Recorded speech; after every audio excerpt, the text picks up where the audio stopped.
Okay, so somebody wants me to talk about diet. Generally speaking, what should you be eating? I don't know. Do you want a comedy bit? The comedy bit is you're a human, eat something. What if you consider yourself to be a soul? A soul that has a body. And if you're the soul and you were going to guide your body into a diet, what would you be eating? This one, I would tell you. You want the comedy version? The non comedy version is let's eat something and move along. In other words, it doesn't matter what you eat. Okay, then the morality police come in and say, we don't want you to.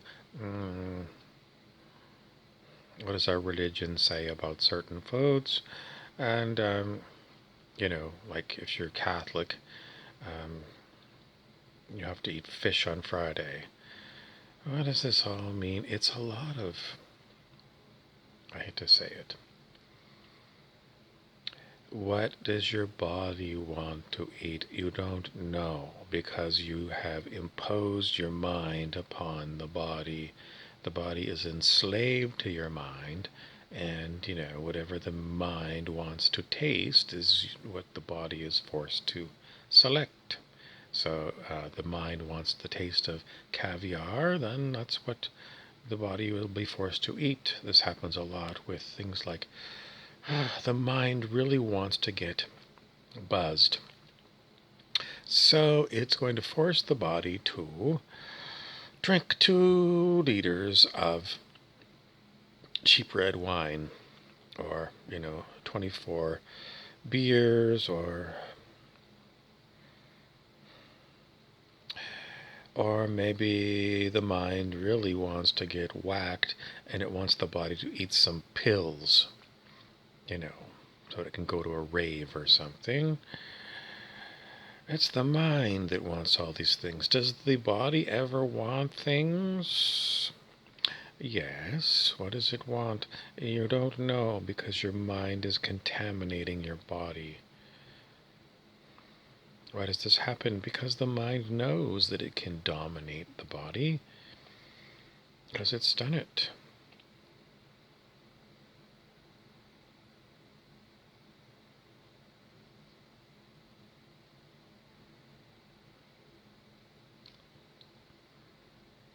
Does the body know what's good for it? Yes. How does it know? Because we know. The example is given by Dr. David R. Hawkins in his books, where he talks about why muscle testing works. It's because, well, if you break it down to a single-celled organism,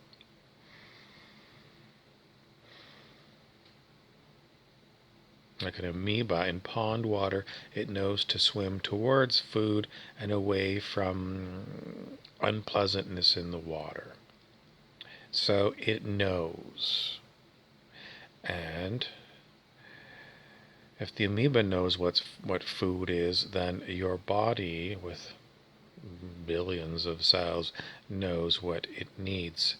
But your mind is always getting in the way. So how do you get your mind out of the way so the body can eat what it wants to have as food? The answer is you must continually let go of control. You must be working every day to suppress your mind wanting to move the body's limbs. I mean, the mind typically will move the arm towards the bottle of wine, for example, because it wants to get drunk. So the mind has got to be trained. That's a no-no.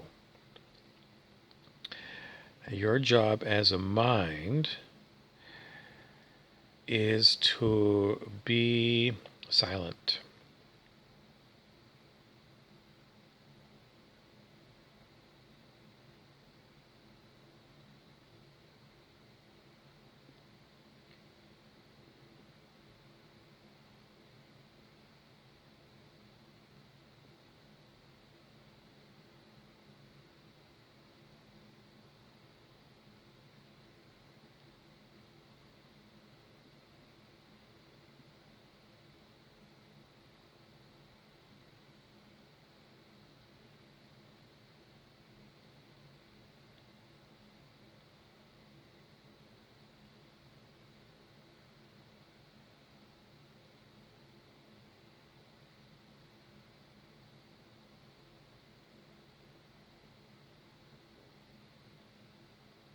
And that's it.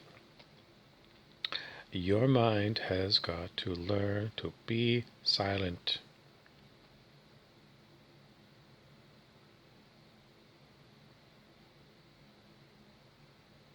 And its opinions about what is good for the body and what is bad for the body, I'm sorry, those opinions got to go out the window.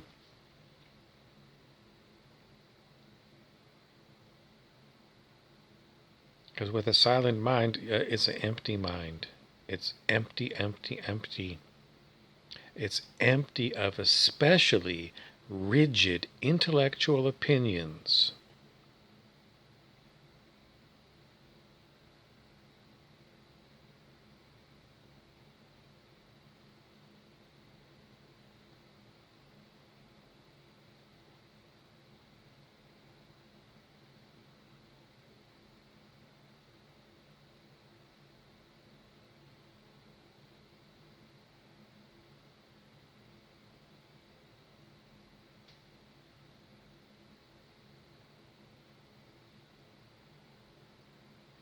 So, if your rigid intellectual opinion is, I'm a meat and potatoes person, that's got to get out the window. If your rigid intellectual opinion is, I need to eat nothing but fruits and veggies, that goes out the window. What?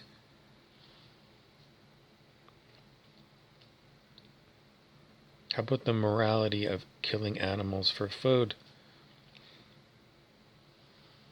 Out the window. I don't like where you're going with this. You're pushing ethics of killing animals.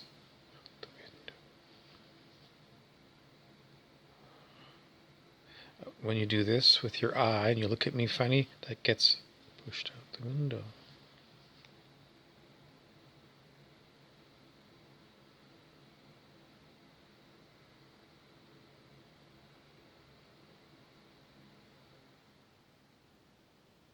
I hear a lot of judgment coming up. Judgment, I can feel it. Judgment of the mind that's going, you're a son of a bitch, aren't you? Sorry, son of a bitch, push you out the window. Zen mind is beginner's mind. The story of Zen, an introduction to Zen, is a university professor who specialized in religions went to see a Zen master. And the professor said to the Zen master, okay, Zen master, I want you to teach me about Zen. And then the Zen master made tea and took a teacup, filled it up with tea, and looked at the professor and said, see all this tea in this teacup? This represents your mind. It's full of facts and figures. Now, if you want me to add Zen to it, he picked up the teapot and he pours more tea into the full teacup. And the tea overspills all over the tea saucer. He says, that's what happens when I add Zen to all the facts and figures that you've got in your head, Professor. Then he picked up the teacup, turned it upside down, and emptied the rest of the tea all over the table, righted the teacup, and then he said, now, with an empty teacup representing an empty mind, we can pour you a cup of Zen.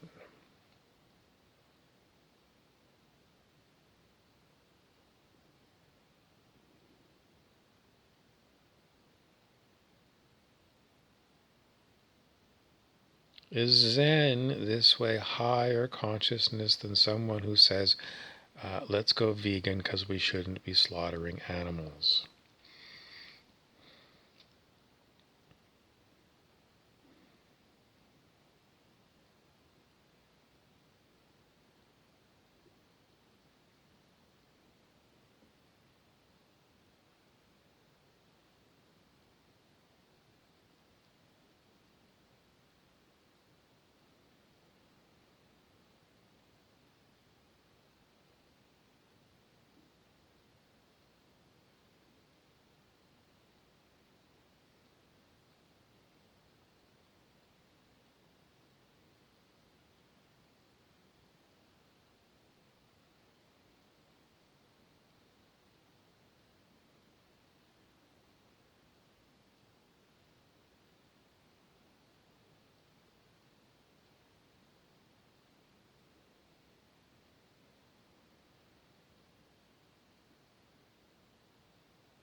Are you expecting me to answer?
The answer is I don't know.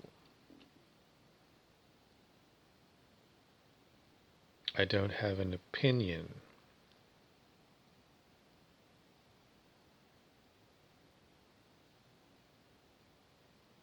I have an empty mind. What good is the empty mind if you don't have an opinion about the slaughter of animals for food? This is not a course in ethics. This is a course in empty mind.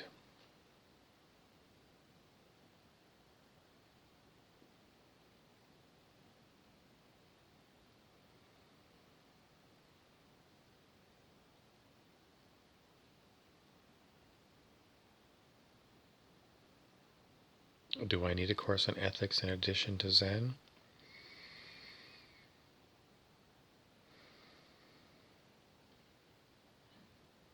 I'm running out of time. The answer is I don't know. I'm out of time. Thank you for watching. Please subscribe and share, and I'll do some more videos.